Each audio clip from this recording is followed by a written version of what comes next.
Est-ce que le journalisme est une profession? Évidemment, tu vas me dire. Il y a des écoles, des prix Pulitzer, des cartes de presse, des gens en costume qui te disent selon nos informations avec un air grave.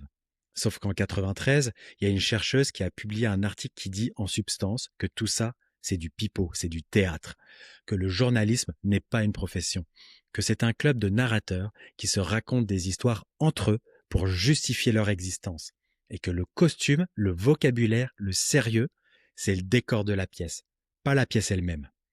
Aujourd'hui, on va lire cet article ensemble, et si les fact-checkers ont un problème avec ce qu'ils vont entendre, leur problème, c'est avec la science de la communication, pas avec moi. Bienvenue sur le journalogiste. On va commencer avec le mythe de la profession, l'art de se déguiser en expert, et on commence par les fondations. Qu'est-ce qu'une profession, au sens sociologique du terme? Ce n'est pas juste un truc qu'on fait pour gagner sa vie, non. Une profession, c'est un groupe qui coche des cases bien précises. Une formation structurée et standardisée, un code de déontologie appliqué, une licence d'exercice, une autonomie réglementée, des associations professionnelles puissantes, etc. La médecine, le droit, l'ingénierie, tout ça, ce sont des professions. Personne ne s'improvise neurochirurgien un mardi matin parce qu'il a regardé 3 saisons de Grey's Anatomy. Et bien le journalisme, Delitzer, l'auteur, nous rappelle que les journalistes ne cochent quasiment aucune de ces cases. Pas de licence obligatoire. N'importe qui peut se déclarer journaliste demain. Toi, moi, ton voisin qui confond le mot source et mon pote m'a dit que. Pas de formation standardisée. Tu peux sortir d'une école de journalisme comme tu peux débarquer avec un diplôme de philosophie médiévale ou un BTS plomberie. Ça n'a aucune importance. Les codes d'éthique, Telitzer les qualifie de largely irrelevant, largement sans pertinence. Ce ne sont pas mes mots, ce sont ceux d'une chercheuse publiée dans une revue à comité de lecture. Et les associations professionnelles, celles qui sont censées fédérer, réguler ou donner un cadre, la plus grande d'entre elles aux États-Unis, la Society of Professional Journalists, le nom est quand même prometteur, ne revendiquait à l'époque que 17% des journalistes américains. 17%. Si un ordre des médecins n'avait que 17% d'adhérents, on ne parlerait pas de profession, on parlerait de hobby. Et la formation, c'est là que ça devient savoureux. Je cite, Training is considered instead of a combination of osmosis and fiat. En gros, la formation est une combinaison d'osmose et de décret. Osmose, c'est le mot qu'on utilise d'habitude pour décrire comment un champignon absorbe de l'eau. Et c'est aussi le mot qu'on utilise pour expliquer comment on apprend à informer le public. C'est pas un cursus rigoureux, c'est pas un examen national, pas un internat de 3 ans. En gros, tu traînes dans une salle de rédaction assez longtemps et par capillarité, hop, tu deviens journaliste. C'est la seule profession au monde où le diplôme, c'est la présence. Et la conclusion de Zelitzer est chirurgicale. Je cite, le journaliste moderne appartient à une profession sans en être dans une. C'est une chercheuse spécialisée dans l'étude des médias qui l'écrit, dans une revue à comité de lecture. Certes, c'est en 1993, mais c'est toujours d'actualité. Le journalisme se présente comme une profession. Il en porte le costume, il en emprunte le vocabulaire, il en récite même les prières. Il n'en remplit aucun critère fondamental. C'est un peu comme si tu te présentais dans un mariage en smoking, mais c'est pas ça qui fait de toi le marié. Bon, alors, si le journalisme n'est pas une profession au sens classique, qu'est-ce qui maintient la façade? Qu'est-ce qui fait que tout le monde continue à traiter les journalistes comme des professionnels légitimes? La réponse tient en 3 mots. Objectivité, équilibre, neutralité. Les 3 mousquetaires du journalisme. Sauf que comme les vrais mousquetaires, ils sont 4. Et le 4e, c'est le mensonge par omission. Zelitzer montre que ces concepts servent moins à décrire la pratique réelle qu'à la maquiller. L'objectivité n'est pas un outil de travail, c'est un outil de com. C'est ce qu'on dit au public pour qu'il fasse confiance, c'est la vitrine. Mais derrière la vitrine, dans l'arrière-boutique des rédactions, ce qui se passe est tout autre. Et Zelitzer pose la question qui tue. Comment un professionnel est devenu un mot de code pour cacher les mécanismes par lesquels la réalité est construite? Parce que oui, construite, pas rapportée, pas transmise, construite. Et les journalistes le savent. Je cite, Practicing reporters rarely admit their usage of construction of reality. Les journalistes en exercice admettent rarement qu'ils construisent la réalité. Rarement. Pas jamais. Rarement. Ce qui veut dire qu'ils le savent. Certains en sont conscients, mais ils n'en parlent pas. Pas publiquement. Pas devant le micro. Ni devant les caméras. Parce que le jour où un journaliste admet en direct qu'il construit la réalité plutôt que de la rapporter, c'est comme un magicien qui explique ses tours pendant le spectacle. Tout le monde rentre chez soi. Le professionnalisme, dans cette lecture, n'est pas une garantie de qualité, c'est un rideau. Un beau rideau, bien repassé, avec des franges dorées et un logo 20 heures brodé dessus. Mais derrière ce rideau, ce qu'on trouve, ce n'est pas une machine à vérité, c'est une machine à consensus. Les journalistes ne rapportent pas le réel. Ils s'entendent, entre eux, collectivement, à travers des canaux informels, sur ce que le réel est censé être. Et c'est cette version consensuelle qu'on nous sert le soir, entre la météo et la publicité pour du fromage. C'est pas moi qui le dis, c'est la science de la communication. Alors, si ce n'est pas une profession, c'est quoi? C'est là que Zelizer sort son concept clé, emprunté à l'anthropologie et aux études littéraires. La communauté interprétative. Le thème vient de Himes, je ne sais pas trop comment prononcer, en 1980.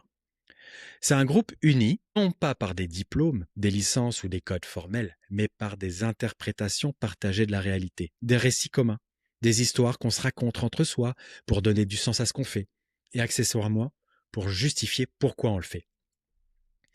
Imagine un instant, tu as un groupe de gens, ils n'ont pas de diplôme commun, pas de licence commune, pas d'examen commun, mais ils se reconnaissent entre eux. Ils partagent les mêmes anecdotes, les mêmes héros, évidemment, les mêmes traumatismes, les mêmes réflexes. Ce n'est pas une profession, c'est une confrérie narrative et un club de lecture où tout le monde lit et écrit le même livre. Ce n'est pas un processus académique, c'est pas du peer review, c'est du bouche à oreille mythologique. Des anecdotes de guerre qu'on se passe dans les couloirs, dans les bars de presse, dans les mémoires sur les plateaux télé, dans les discours de remise de prix. Et Zelizer identifie les canaux par lesquels cette mythologie circule. Les conférences professionnelles, les autobiographies, les revues, les talk-shows, les rétrospectives, chaque journaliste qui raconte comment il a vécu tel ou tel événement. C'est comme une religion sans Dieu, mais avec des prix Pulitzer en guise de sacrement. Et c'est ce tissu narratif qui fait la communauté. Pas les règles, pas les codes, les histoires. Un médecin est un médecin parce qu'il a un diplôme et une licence. Un journaliste est un journaliste parce que les autres journalistes le reconnaissent comme tel, à travers un réseau de récits partagés. C'est le seul métier où ta légitimité dépend moins de tes compétences que de ta capacité à raconter, et surtout à te la raconter. Alors, Zelizer continue et introduit un concept absolument redoutable, le double temps. Et accroche-toi parce que là, c'est le mécanisme qui explique pourquoi le journalisme est littéralement incritiquable. Les journalistes n'interprètent pas un événement une seule fois. Ils l'interprètent 2 fois. D'abord en direct, au moment où ça se passe. C'est ce que Zelizer appelle le mode local d'interprétation. Puis, rétrospectivement, des mois, des années, des décennies plus tard. C'est le mode du rationnel. Et à chaque fois, l'interprétation sert leurs intérêts. C'est pile je gagne, face tu perds. Tout le temps. Et si, par hasard, il se trompe la première fois, pas de panique, Zelizer a une phrase qui devrait être encadrée au-dessus de chaque bureau de rédaction. S'il rate la première fois, les journalistes peuvent toujours se rattraper au rebond. Au rebond, comme au basket. Tu rates le panier, c'est pas grave, tu récupères la balle et tu te casses. Et si tu rates encore, tu écris un livre sur les leçons du panier manqué. L'histoire est toujours réécrite à leur avantage. Si c'est un succès, on le célèbre. Si c'est un échec, on le transforme en cas d'école. Dans les 2 cas, la communauté sort renforcée.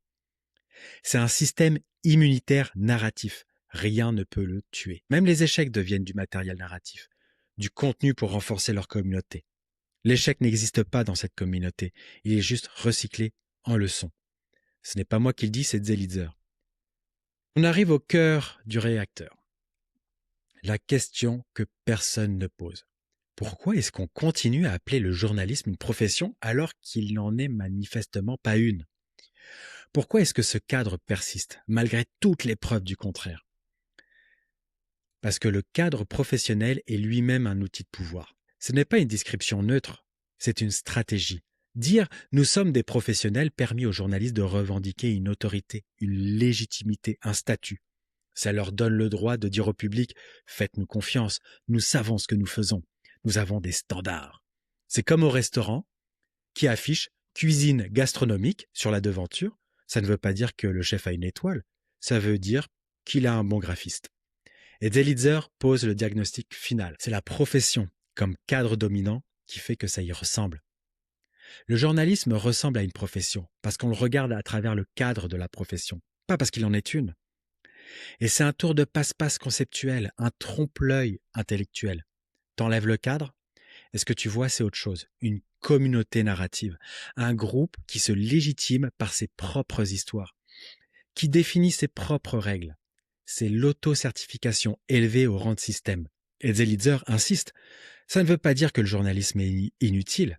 Ça ne veut pas dire qu'il faut le supprimer ou le mépriser, même si j'avoue qu'on pourrait. Ça veut dire que le regarder comme une profession nous empêche de comprendre ce qu'il est vraiment.